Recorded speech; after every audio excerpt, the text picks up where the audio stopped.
One of my absolute favorite writers, Dan Devine, senior NBA writer for Yahoo Sports, kind enough to take some time in a very, very busy week to jump on and give us some insights into the NBA. Dan, how are you?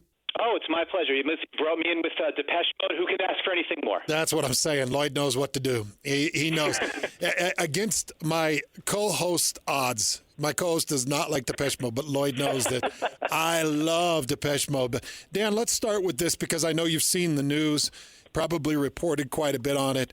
The Utah Jazz have extended head coach Will Hardy to 2031.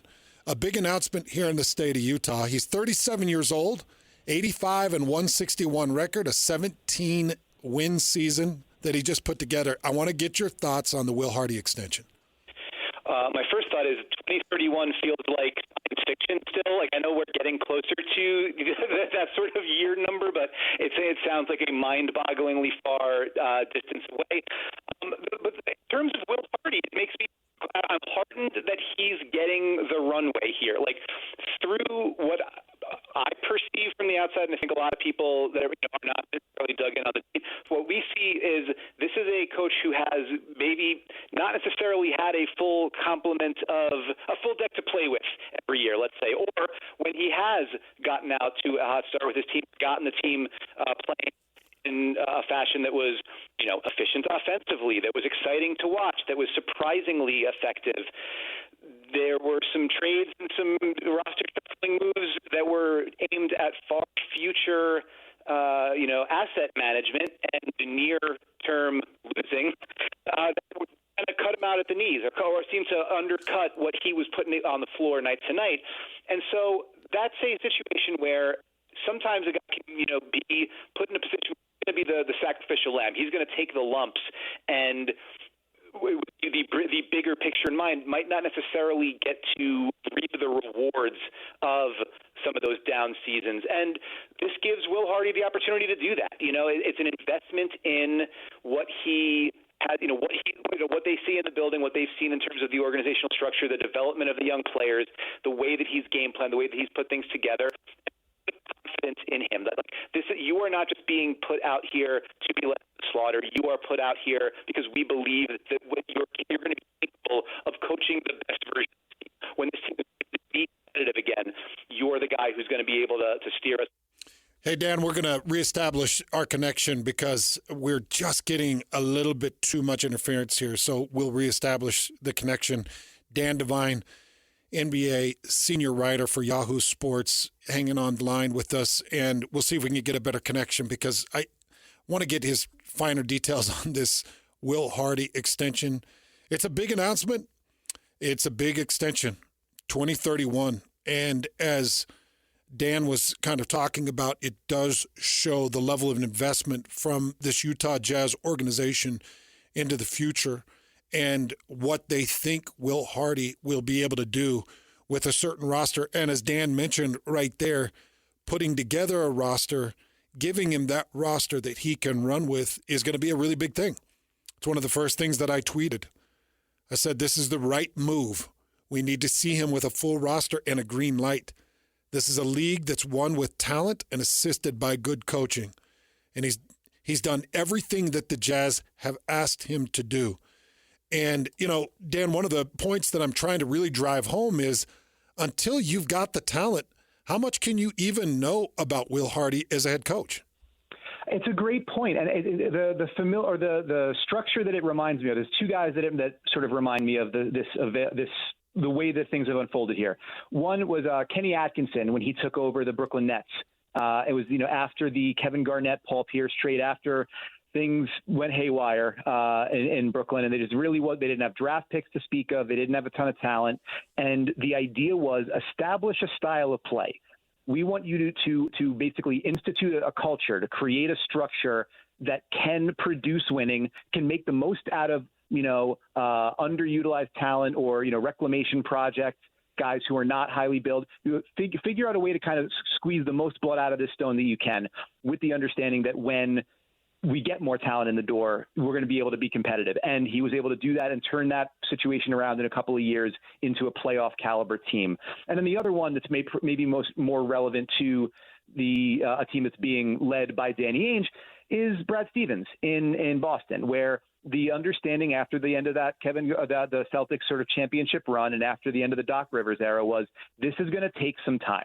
And we are going to have to establish a culture, establish a structure, a way that we play. And we need somebody that's young, that we believe in, that is going to maybe need some time to learn on the job, might need to take some lumps, but is going to be able to be that leader for us moving into the next generation. And Brad Stevens certainly was that. He wound up not being the beneficiary as far as being the on-the-bench coach of the championship Celtics, but has been the director of that structure for years now. So whether, obviously that is a lofty perch to ascribe to Will Hardy to see if he's going to be able to get up there. But I think if nothing else, what you're seeing with this extension is a vote of confidence from Danny Ainge, from ownership, from the powers that be in that Jazz front office, that they think that he's shown what he can do. He's checked off the boxes that they were hoping for, and you give him more talent, you give him more opportunity, that the results are going to be there.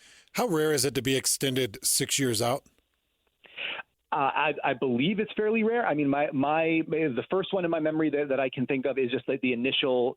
Well, even that Brad Stevens deal was a 6-year deal, but that was for him to come from Butler. So to get, you also get a little bit of it gets a little hinky where the details of coaching extensions are not always made public. So you know that somebody did get an extension, but you might not know for exactly how many years. The fact that it is as long as this is literally longer than the maximum length of a contract can be in the NBA, of a player contract can be in the NBA, that it's that far out, that it's that public, and that the Jazz are making a point of saying this. It suggests, we want to really establish we don't want any uncertainty about Will Hardy's place in our organization and the level of confidence and faith that we have in him. Well, as you can imagine, Dan, we're all sitting on pins and needles here in the state of Utah with this upcoming draft lottery. And May 12th is going to be a big day here in the state of Utah. And, we're all watching some of the young talent, guys like Paolo Banchero and others that are showing as number one picks to potentially resurrect an organization that's been in the dumps for a lot of years. And that's just one example of maybe 2 or 3 names. We haven't seen Victor Wembanyama have the guys around him yet to do it, but that it's potential. And I think here in the state, we all feel that Cooper Flagg could be another one of those guys. And the Jazz sit with 14% chance to be able to claim Cooper Flagg. Do you believe that the current structure of the draft lottery is the right way to go about this, or do you believe that there are more tweaks to come?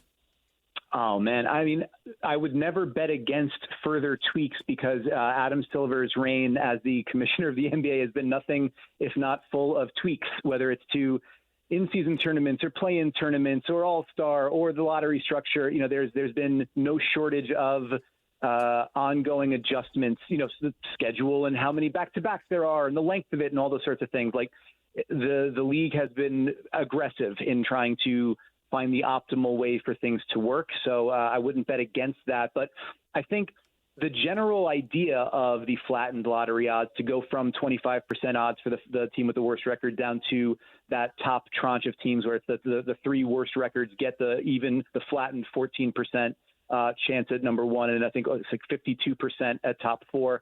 It was just to make it to limit the number of teams or the aggressiveness with which teams were sinking to the bottom, right? Like let's make the tanking a little less brazen and give more teams more that in concert with the play-in tournament at the end of the year to say there is a value in being 9th and 10th because it still gives you a pathway into the postseason. Let's increase the number of teams that have something to play for late in the year and that are going to try to put competitive teams on the floor. That is a great idea in theory when there are potentially transformational prospects like Victor Wembanyama, like Cooper Flagg. Teams are still going to vote.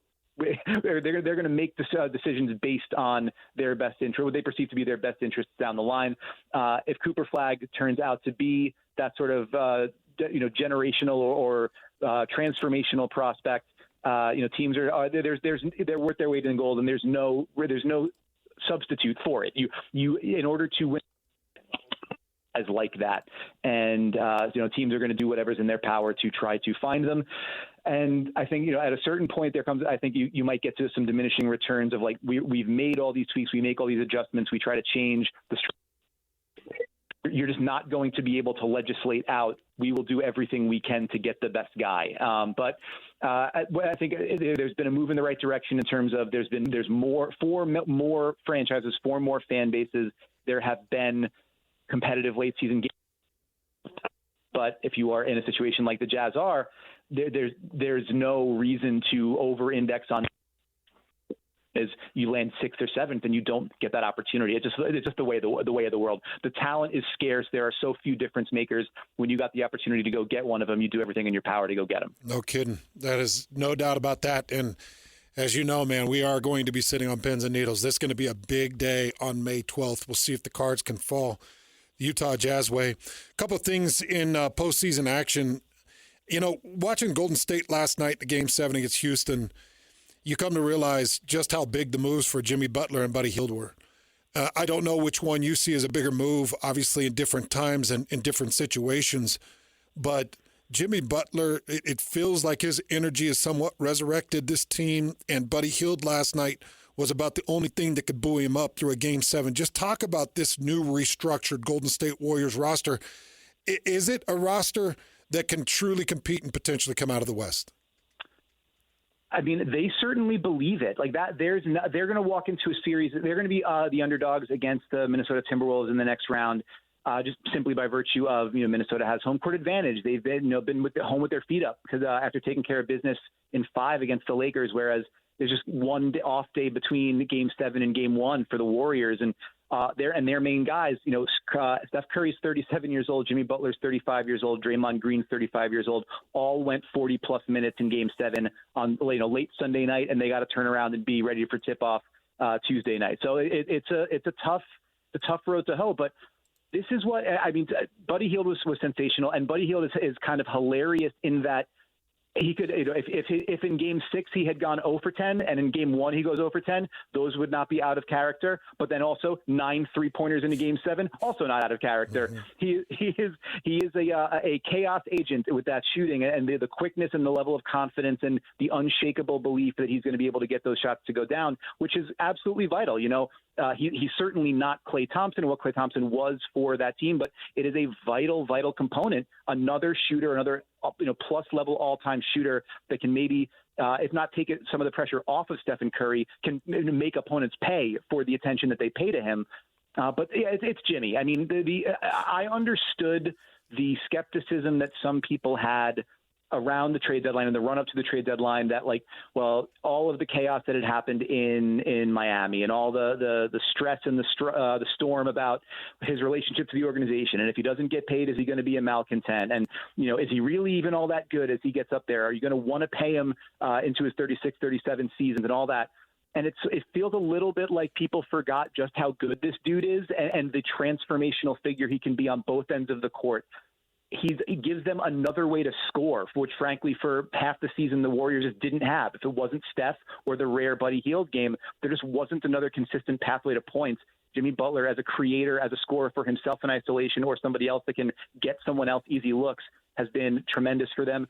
He's ramped up their defense. You got 2 genius level, possession wreckers with him and Draymond Green back there. They can play zone, they can play man, they can sort of switch toggle responsibilities on the fly. It just gives them so much more optionality. And then when you get to this time of year, Jimmy Butler, one of the great playoff performers in recent NBA history, has shown it time and again, and showed it again in this series, even playing through that pelvic contusion, that injury that he had.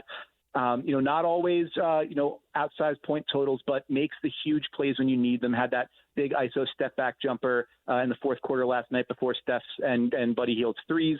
Had a big corner 3 in the third quarter when Houston was on its run to kind of quell that. When those guys when you need something, Jimmy Butler is the kind of guy that can be there to provide it for you in these moments, as is Draymond Green, as is Stephen Curry. The Warriors got 3 of those guys. I mean, they might not be the favorite in the series against Minnesota, but I guarantee you they're going to walk in there feeling like they absolutely can and should win in that building. You get one, you chop their legs out from under them, you take home court, anything can happen from there. And it's going to be full bad blood. They're just no love lost, is there, in that series, Dan?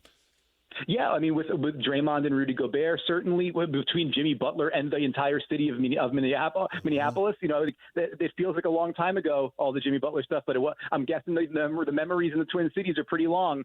And there's no shortage of that. And the pressure will be on those players. The atmosphere, I imagine, is going to be absolutely sensational.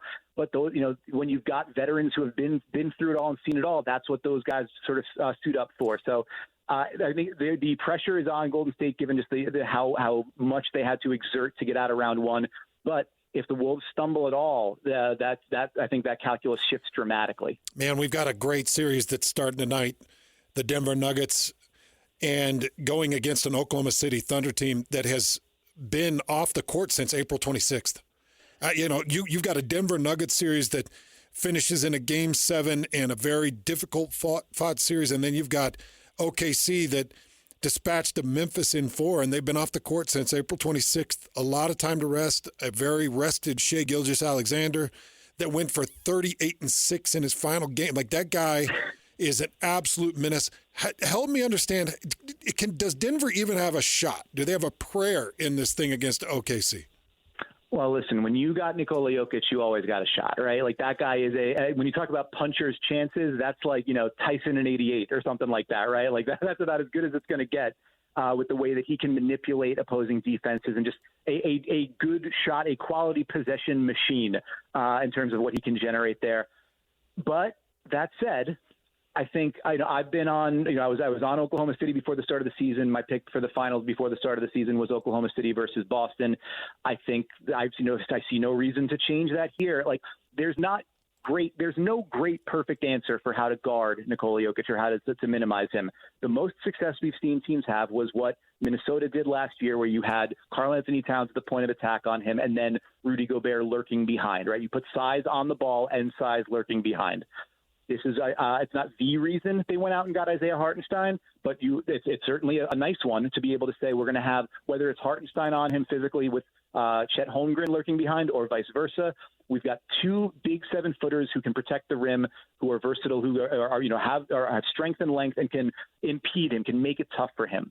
You talk about what else Denver needs to be successful. They got to have a Jamal Murray series, right? That two-man game, the way that he can get off and put up a crooked number, make those sort of tough championship-level shots.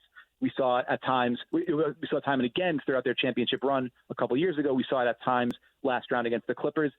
I don't know that any team is going to be better equipped to handle him at the point of attack, or at least make things difficult on him at the point of attack, than Oklahoma City, where you've got maybe their best point of attack defenders come off the bench, right? Where you got Alex Caruso, Cason Wallace, but then in the starting lineup, there's Lou Dort, there's Jalen Williams, Shai Gilgeous-Alexander, no slouch in his own right there. There's so many options that you can put on the ball, so much pressure they put on the ball handler. No team in the NBA created turnovers more frequently. That gets Oklahoma City out in transition, and if they're running on you, they're doing chin-ups on the rim, and you're in a bad way. And then if you're able to slow them down, making them play in the half court, well, bad news. Shai Gilgeous-Alexander, about as good as it gets it, playing at his own pace, but getting to his spots. Killer from the mid-range, killer getting to the cup. The drive and kick game that they've been able to play with has been second to none. So they have so many ways to make you wrong. They have so many ways to beat you. The best way that Denver has is Jokic absolutely changes the dynamic of the series and just completely changes the structure of what the matchup looks like. He's certainly capable of doing that. I don't know that I buy he's going to be able to do it 4 times in 7 games against a Thunder team that's this good. Before I let you go, what is your favorite second-round series in the NBA postseason? Oh, man, I think Warriors-Wolves is going to be fantastic. I think that the potential, the storylines, the styles make fights of it all, big versus small, Rudy versus Draymond, Steph against Ant, all of that. I think that's going to be, a high-drama, must-see TV. Dan, you are amazing at what you do. Truly appreciate the time that you've given us, and we will be paying attention to everything that comes out on Yahoo Sports. Thanks, Dan. Thanks so much. Enjoy the playoffs, guys. Fantastic. Dan Devine, senior NBA writer for Yahoo Sports.